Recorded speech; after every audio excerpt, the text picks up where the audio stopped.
तो यहाँ रोड पर फोटो नहीं खींची। ఓకే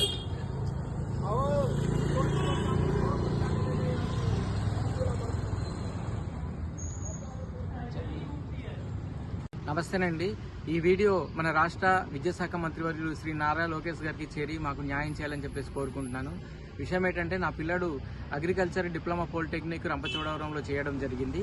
అయితే నా పిల్లాడు ఐకార్ టెస్ట్ రాసిన తర్వాత బీహార్లోని doctor Rajendra Prasad agriculture central యూనివర్సిటీలో అగ్రికల్చర్కి సీట్ వచ్చింది.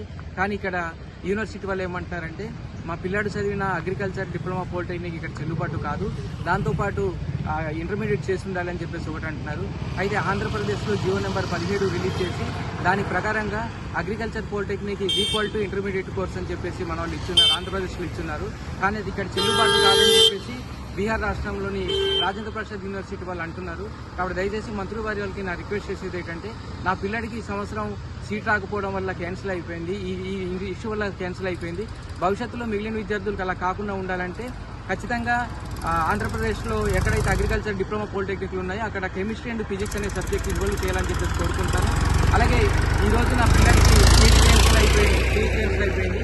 నా పిల్లాడు చదవాలనుకుంటే మినిస్టర్ గారు దయచేసి కలగజేసుకొని ఏదైతే ఐకార్ అండర్లో ఉన్న యూనివర్సిటీస్ ఉన్నాయో అక్కడ నా పిల్లడికి సీట్ వచ్చేలాగా ప్రయత్నం చేయాలని కోరుకుంటున్నాను. మీకు వినయంగా రిక్వెస్ట్ చేస్తున్నా, దయచేసి నా పిల్లడి చదువు వేస్ట్ అవ్వకుండా ఆయనకు వచ్చి ర్యాంకును బట్టి వేరే ఐకార్ యూనివర్సిటీలో సీట్ వచ్చేలాగా మీరు ప్రయత్నం చేయాలని, అలాగే రాష్ట్రంలోని మిగిలిన విద్యార్థులకు అన్యాయం జరగకుండా ఉండాలంటే అగ్రికల్చర్ పాలిటెక్నిక్స్ ఏవైతే మన రాష్ట్రంలో ఉన్నాయో వాళ్ళకి అక్కడ కెమిస్ట్రీ అండ్ ఫిజిక్స్ బోధించేలాగా చూడాలని చెప్పేసి కోరుకుంటున్నాను. ప్లీజ్ హెల్ప్ చేయండి సార్.